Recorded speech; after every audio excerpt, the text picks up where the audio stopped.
Very good. So welcome everybody to today's meditation class.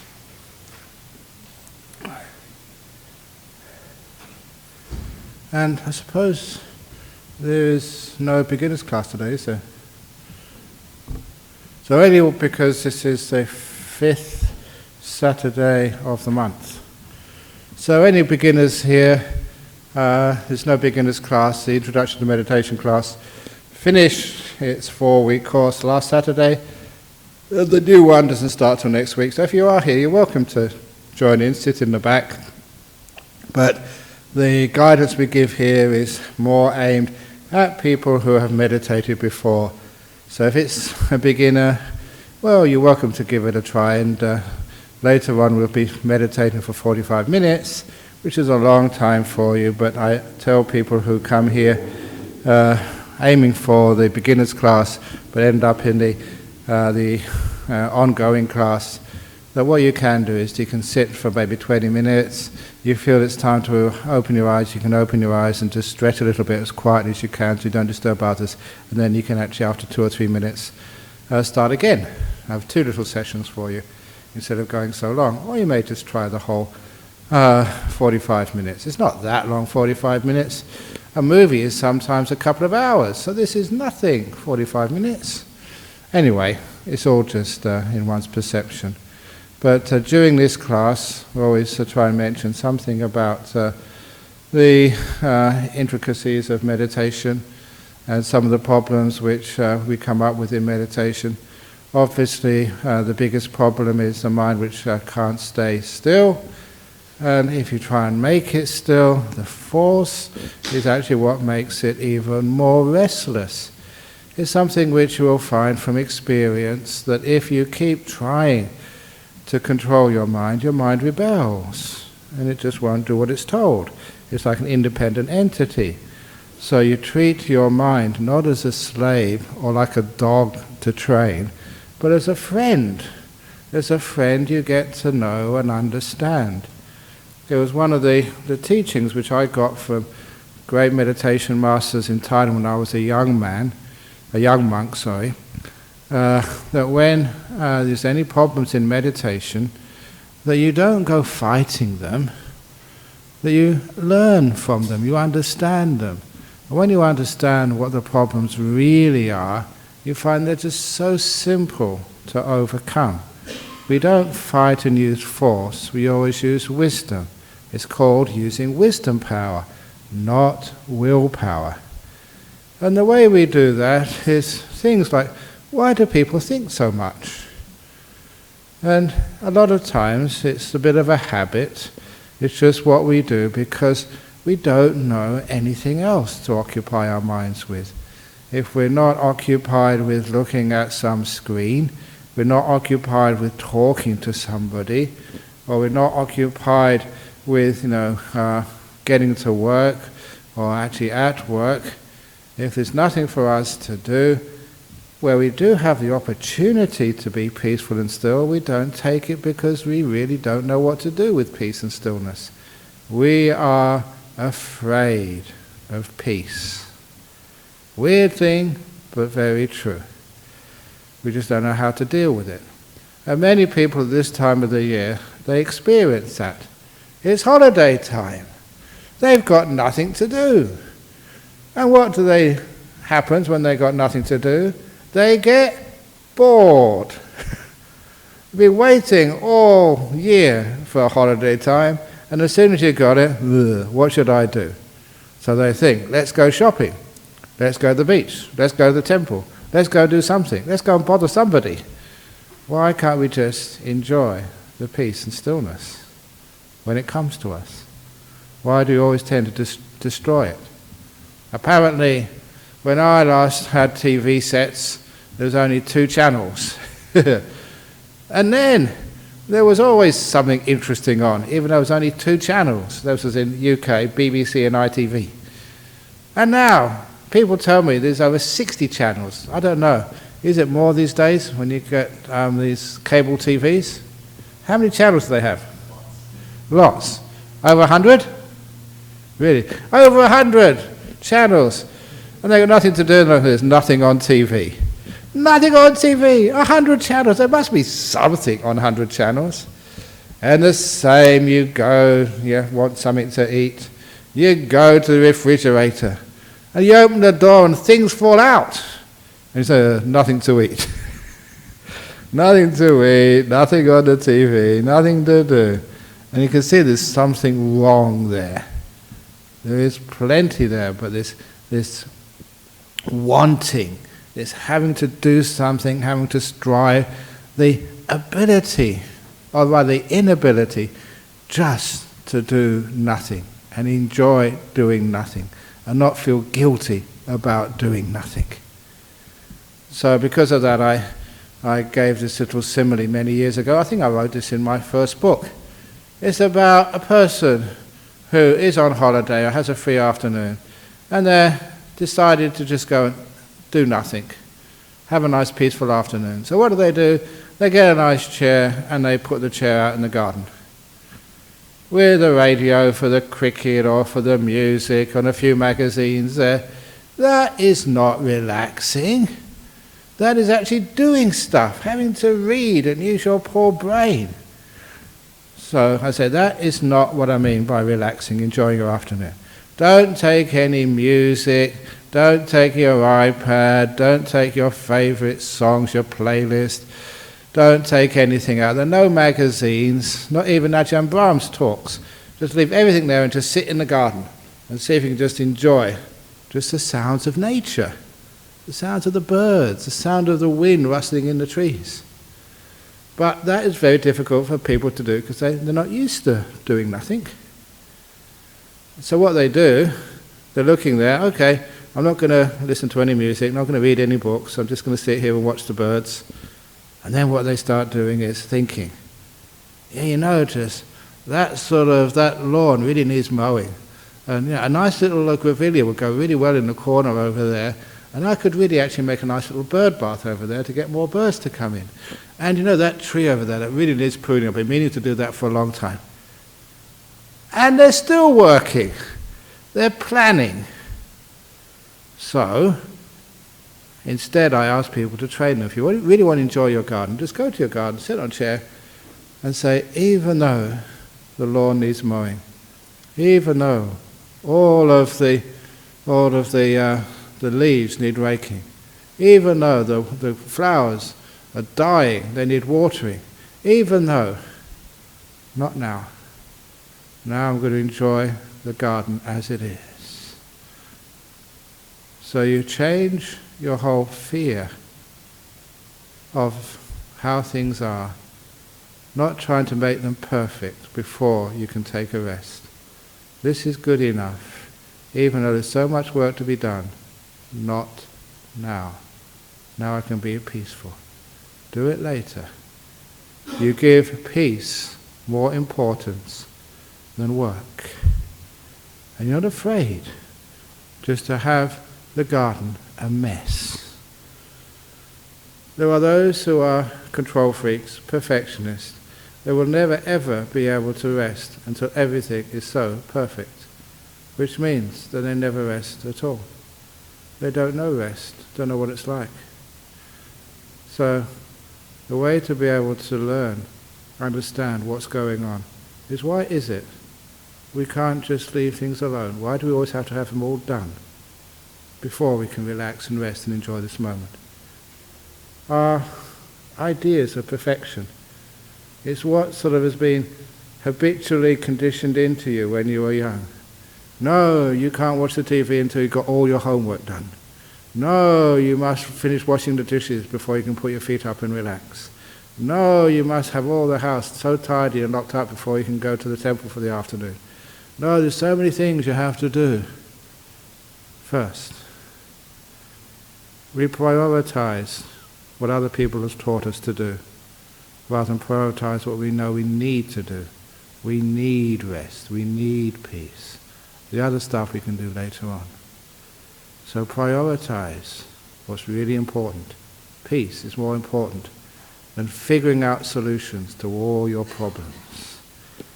Peace is more important than worrying about, well, I've got lots of stuff to do tonight and tomorrow.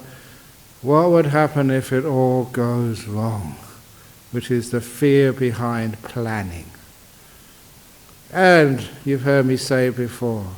We plan because we're afraid of things going wrong. Me, I realized years ago, if I plan, if I don't plan, it's all the same. They go wrong anyway.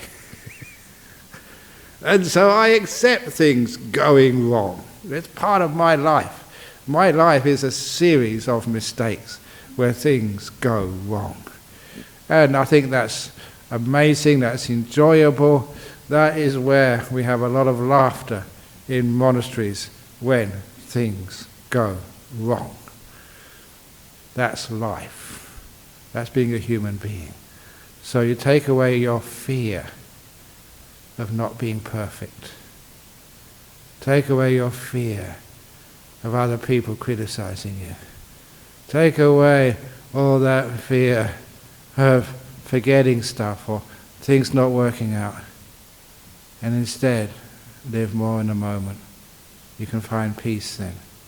But if you're really afraid what other people say about you, wow, you'll have so many plans A, B, C, D. You go through the whole alphabet and then go through A1, A2, A3, A4. And all those plans, but how many of them are really necessary?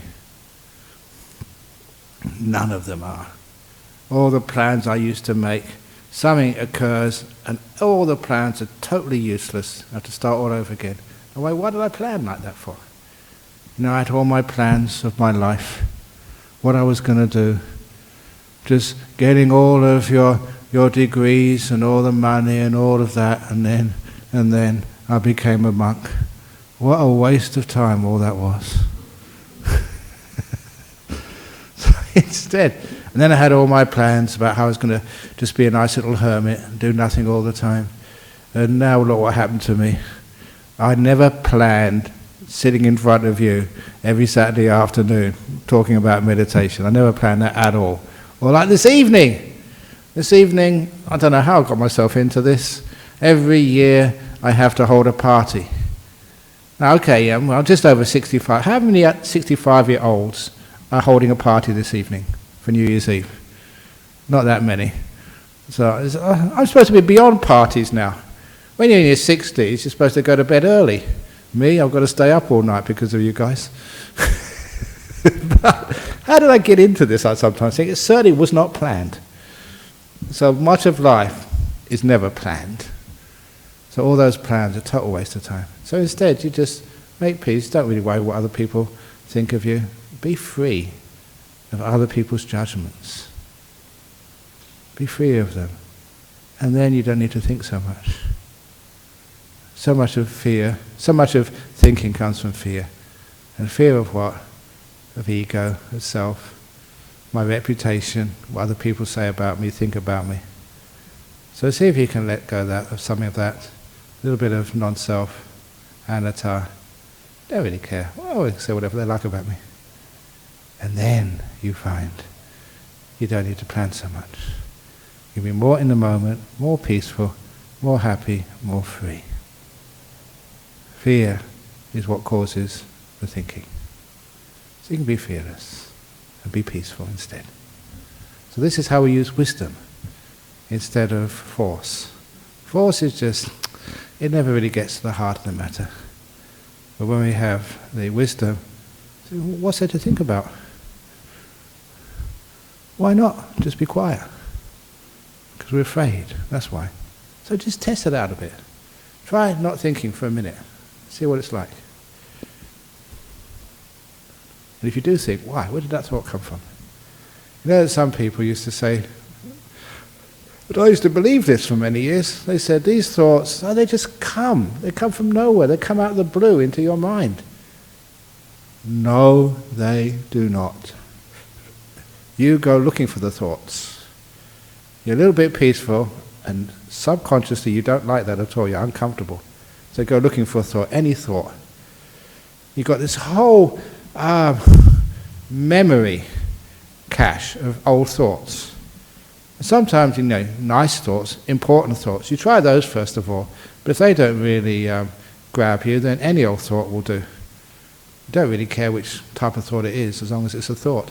That's why people think stupid thoughts. You know they're stupid thoughts, but at least it's a thought. It's the same thing when you really want to see something on the TV. I remember this, coming home from, I was a school teacher for 1 year, really tired. I'd turn on the TV, watch anything, the most stupid, ridiculous children's programs, just because I was tired. Ugh. Anything. So that's like your thoughts. Yeah, it'd be nice thoughts are the best. Important thoughts, they're the first choice, but when you run out of important thoughts, second-class thoughts, any class thoughts will do. And you bring them into the mind, just something to do. So here we learn how to be at peace, with no thoughts, with no fear, and just see what it's like to be thoughtless.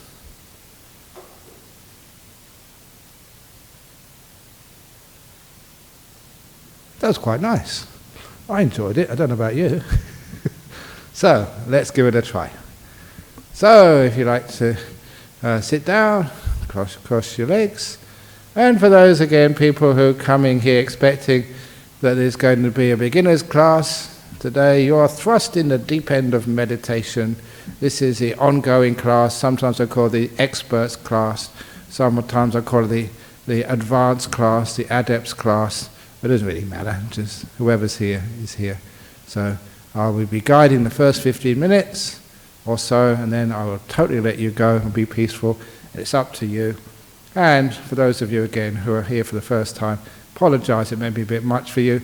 Do as much as you can. If you do have to get up and leave, please be like the burglar. Burglars can come in and out of houses without making any noise at all. And you must be more advanced than the burglar. So I don't know why it is that some of our members, they come in, bang, they go out, bang, they rustle everything, bang.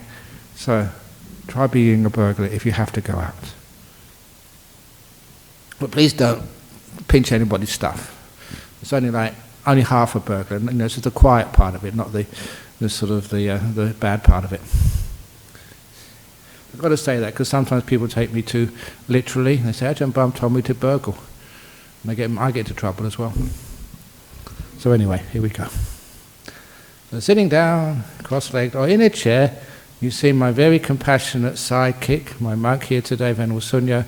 He is sitting in a chair out of great compassion to show that even monks sit on chairs. So you don't need to sit on the floor if you're not comfortable.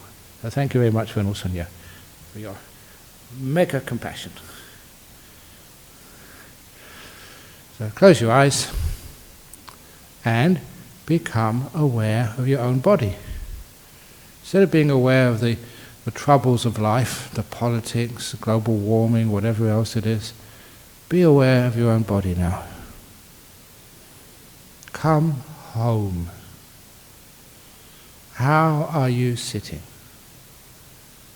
How are your legs? Do they need any adjustment? Just checking my legs now. Seem to be okay. But my bottom is too far forward on the cushion, so now I adjust my bottom.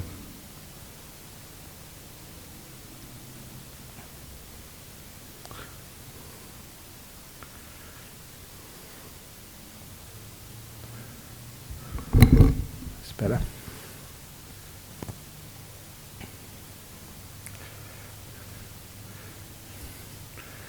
Making sure because I wear robes, they're not too tight. If they're tight, they cut off blood circulation and they dig into your flesh. They cause aches and pains after a while. So make sure not too many tight pieces of clothing.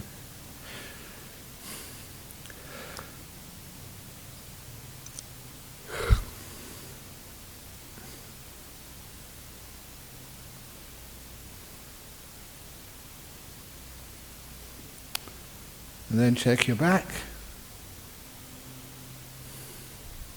Nice and straight. If you were not at the talk last night, I mentioned it. Make sure your body is not leaning too far forward if you are fat. If you lean too far forward and you're fat, the weight will make you topple over.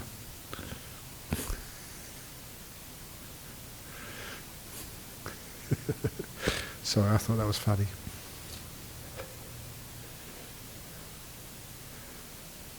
A nice, comfortable back, loose shoulders, don't keep them too tight, otherwise a lot of people get these incredible pains in their shoulders. They haven't been aware, mindful, caring for their shoulders. That's why they get sore.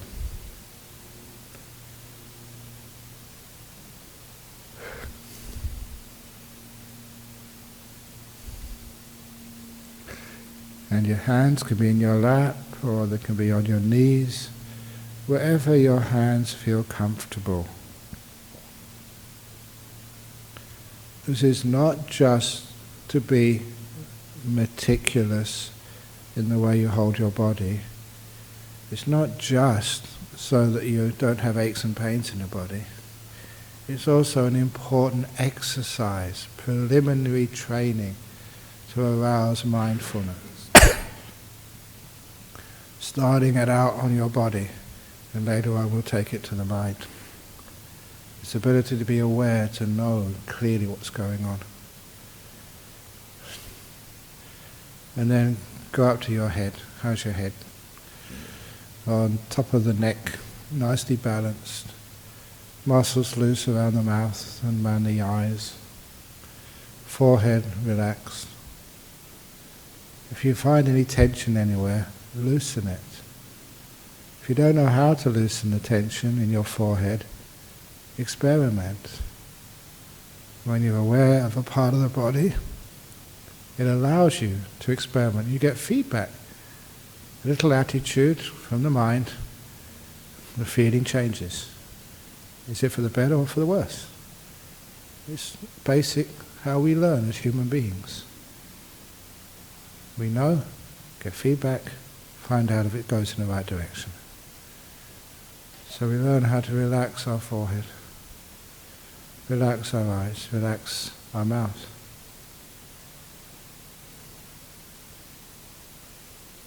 Even sometimes I used to go behind the eyes to where the brain is located. And sort of there's a feeling there. Don't know if it's a real feeling or not, doesn't matter, could be an imaginary feeling. Once I have a feeling of the brain, then I learn how to relax that feeling. Take away any tightness, any tension in the brain.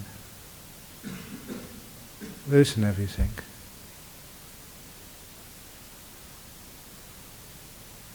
People tell me there is no feelings in the brain. Doesn't matter. Imaginary ones are good enough to use to relax the brain. It's another part of my body. So relax the whole thing.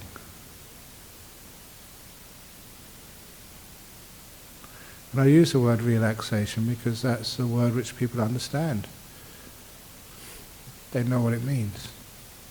To say let go, or even be kind. A lot of people don't really understand what those things mean. So use the word relax. Taking away any tension. No stretching, no pulling, no pushing. Just relax to the max.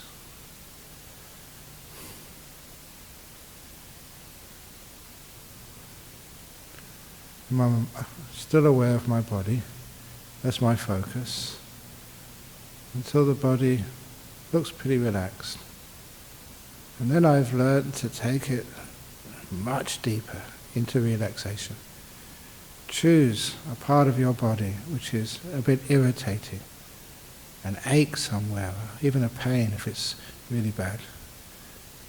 Go right into it. Focus on it, zoom into it. Put that ache, that pain at the center of the screen that is the way you observe things, your mind screen. When it's in the center, you can watch it. Try messing around with the way you look at it, with the attitudes. Try making peace with it. Being kind, being gentle. This is written down below. Try embracing it. See if that eases the irritation or lessens the pain. See if that relaxes things deep inside of you.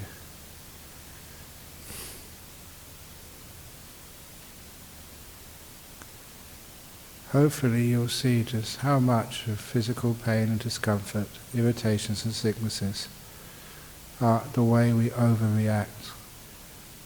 We stretch our body inside, we squash it, we inflame it. And we can learn how to undo that. Sometimes if I got a tummy ache, can you imagine just my stomach is being pulled and I let go at both ends. Done that many times, putting a string, a rope or a rubber band and letting go of both ends, and it gets really loose. It's not stretched anymore.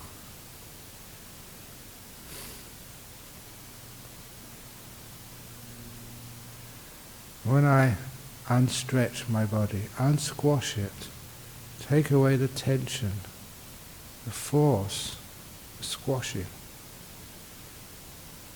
then my whole body relaxes. And the ache, the pain, the tension starts to vanish.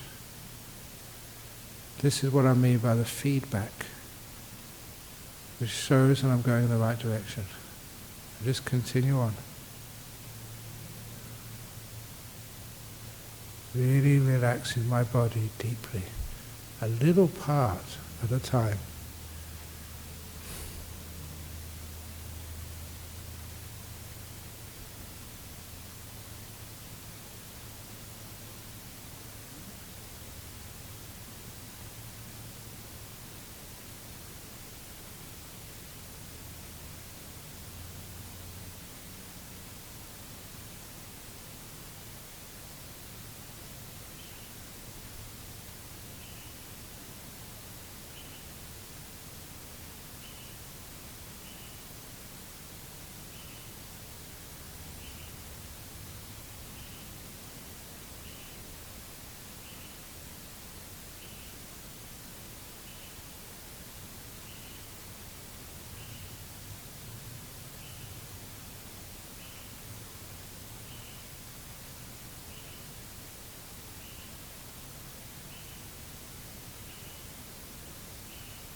And once that part of the body is really eased off, if you want, you can do another part or continue on if you're not relaxed enough yet. But there comes a time my body is just so relaxed, at ease. No tightness, no aches, no pains. I just stay with that delightful feeling of inner relaxation for a few minutes, or maybe a minute or two, not that long. Enjoy it.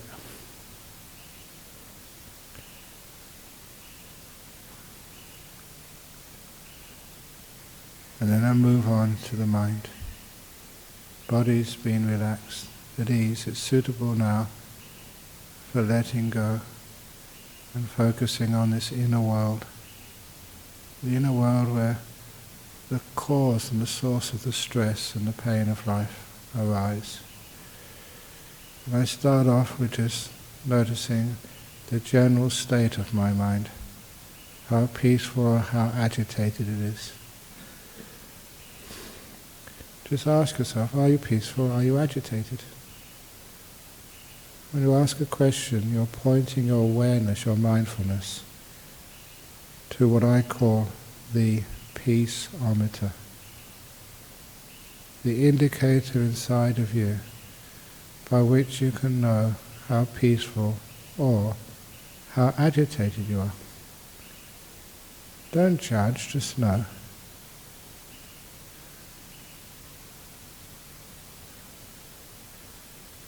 And once you are aware of how peaceful or how agitated you are, you have the possibility of feedback.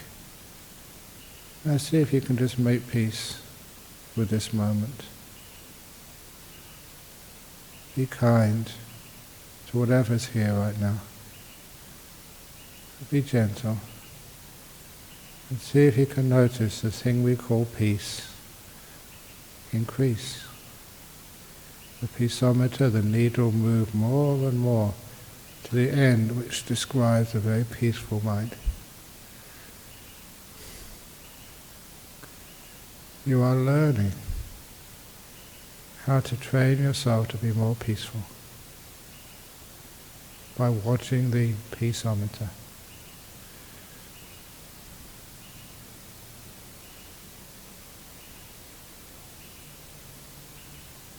As you relax and go more and more to peace, you will find that the thoughts get less and less powerful, less fast.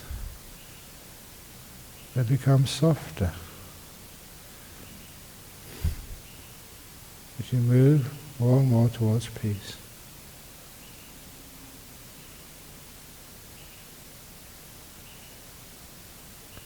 And remember that all the things which are in front of you later on today and next year, which is tomorrow, all of those things, the best you can do for them, the best preparation, the best plan, is to relax right now. You need all your energies for the future, so don't waste them thinking about the future. Preserve them by staying in the present.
Once your mind is peaceful enough, and only you can know that time, then invite your breath in by asking, am I breathing in or am I breathing out?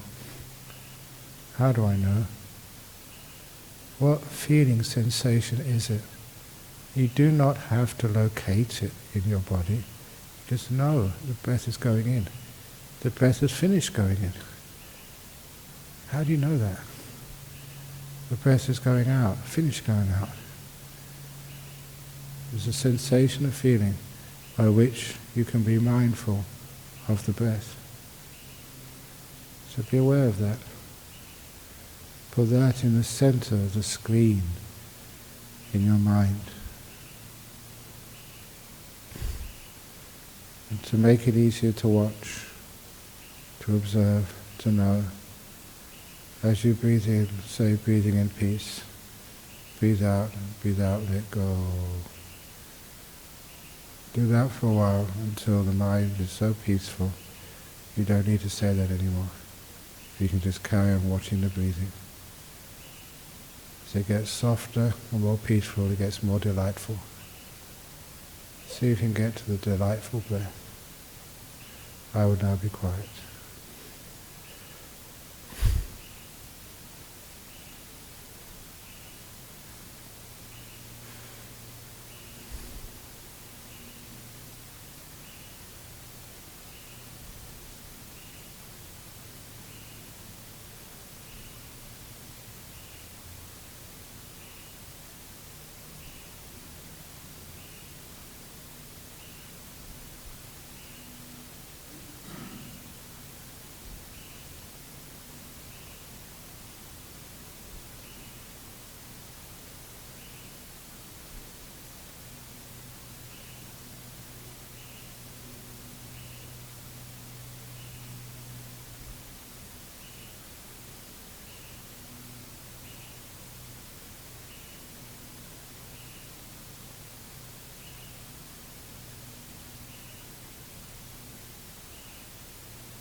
Getting very close to the end of the meditation now.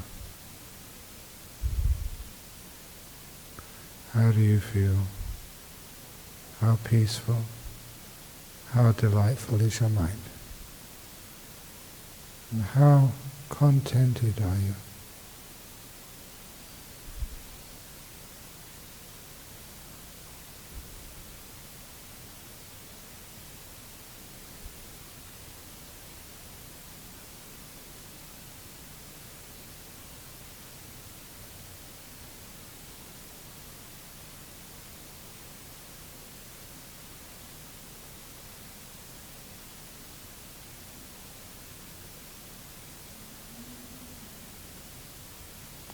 I'm now going to ring the gong 3 times.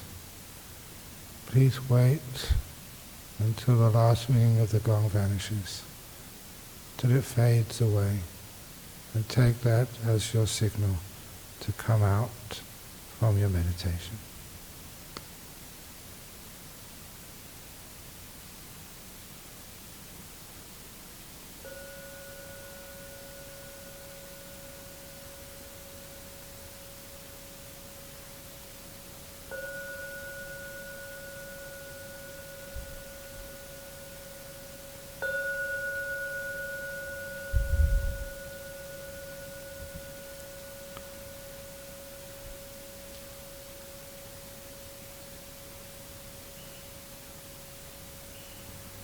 Very good.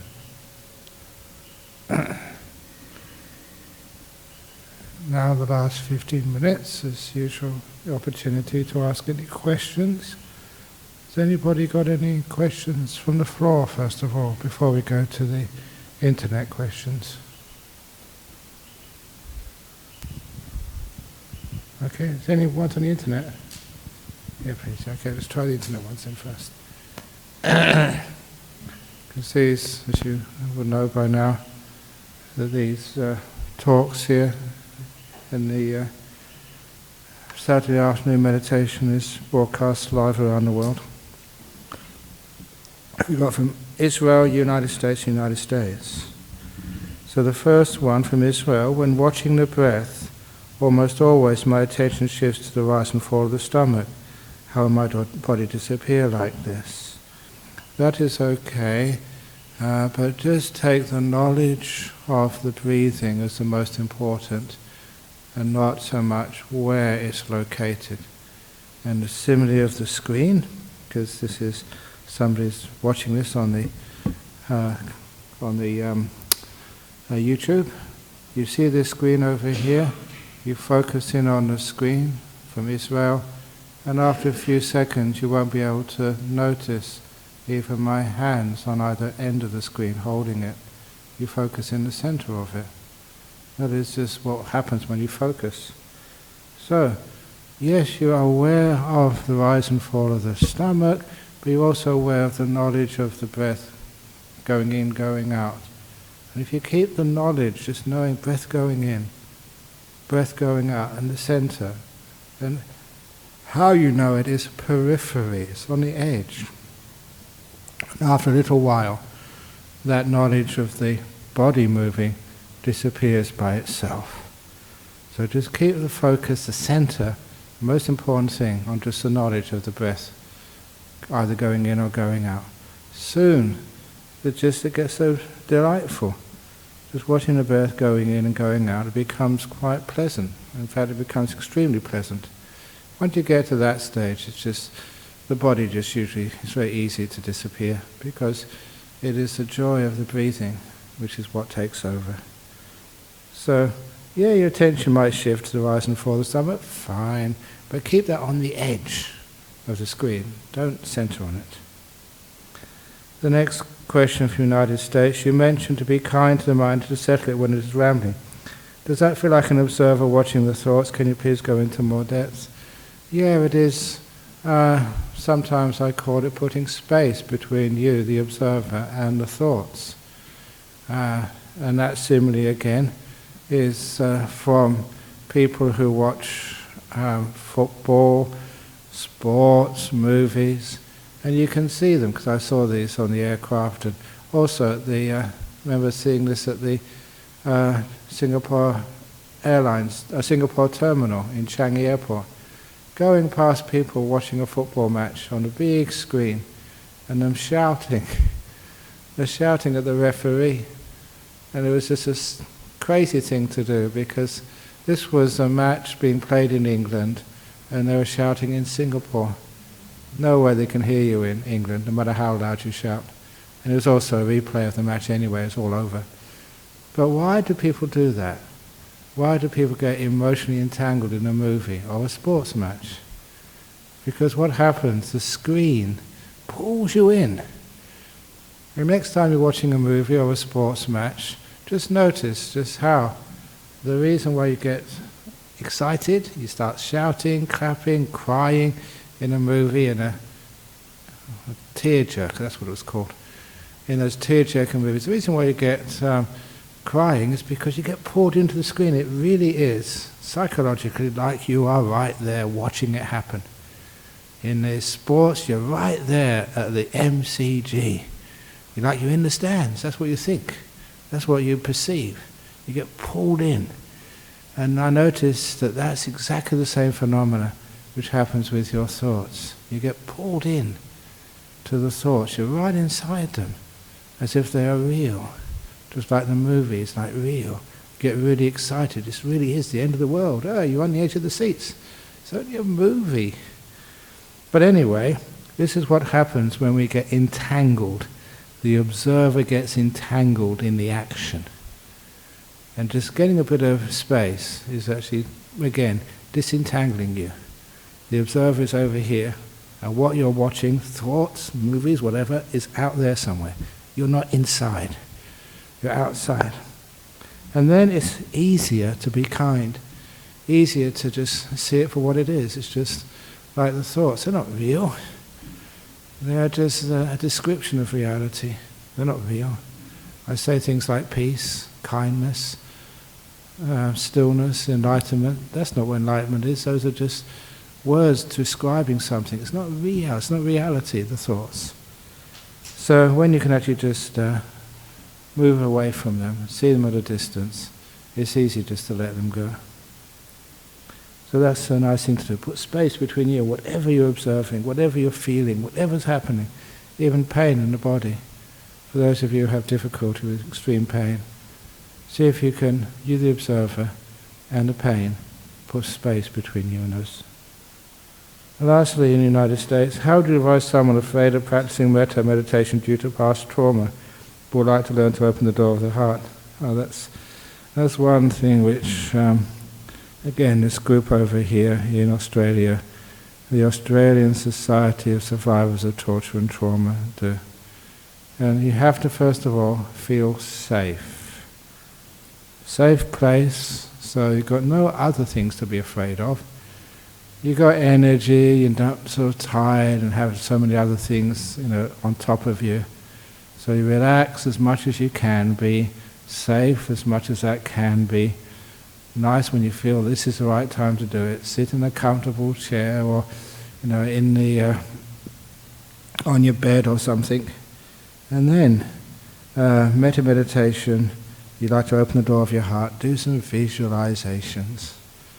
Visualization means basically imagining. So the way that I've taught this, and it's been used now in the for survivors of torture and trauma here in Australia, you imagine a heart in the center of your chest. A Valentine's Day heart, not a real heart. Make it simple. And I've seen real hearts, they're so complicated, tube here and a tube there. So this is just, the pointy at the bottom, with a little cavity at the top. Little heart in the center of your chest. Don't worry about, the heart's a bit to the left. No, forget about that, center of your chest. And imagine 2 doors in that heart. And your visualization, it's not hard to visualize that. And imagine those 2 doors opening. And as they open, there's you inside that heart. Or rather, that part of you feel comfortable with. The part which you can actually accept and embrace and be friends with. The nice part, maybe a bit of the boring part, but there's another part of you which you can notice is outside of your heart. That's standing right outside of the bottom, on the floor somewhere.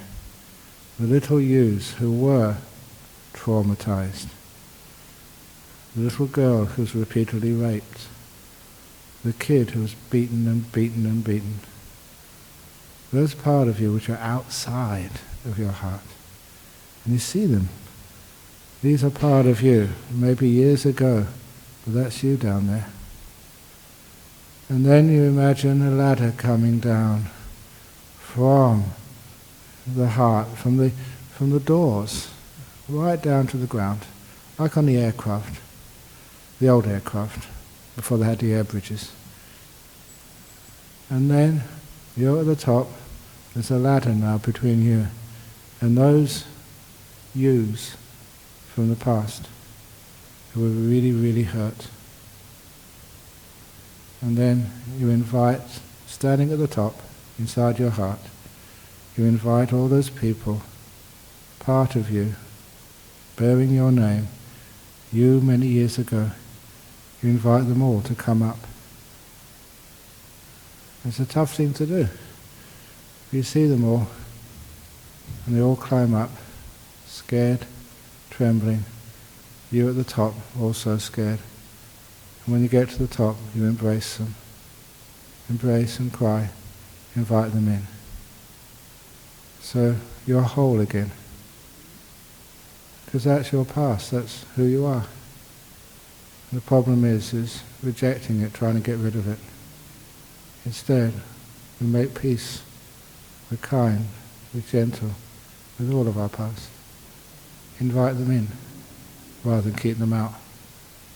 And of course, it's a tough thing to do. It's easy to say, but eventually people do that, and it works. Which is why one of the Buddhists here, she volunteers in that group. I saw her a couple of weeks ago. Said, "Yeah, that's on the board there, a big diagram of how to do it for all the people who come to Australia, at least West Australia, who have been tortured. Refugees have really been through stuff which is unimaginable. So that's how it works. So it can be done. But you have to feel safe, feel comfortable, and not forced, ready to do it. And it's cathartic. Okay, any other questions from people here? Okay, great. So let's finish off now because I've got a busy evening. For those of you who don't know, it's actually New Year's Eve today. As if you don't know. And on New Year's Eve we have my Ajahn Brahm's party starting at 9 o'clock. So I've still got some preparations for that. So now we can actually just pay respects to Buddha Dhamma Sangha and then do a few more bits and pieces before I go and start preparing for this evening.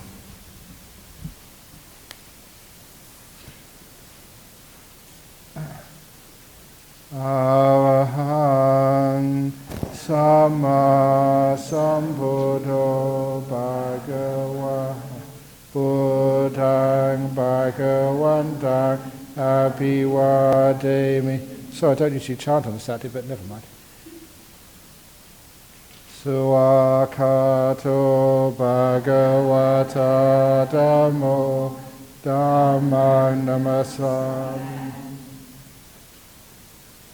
Supatipano Bhagavato Sāvaka Sangho Sangham Namami.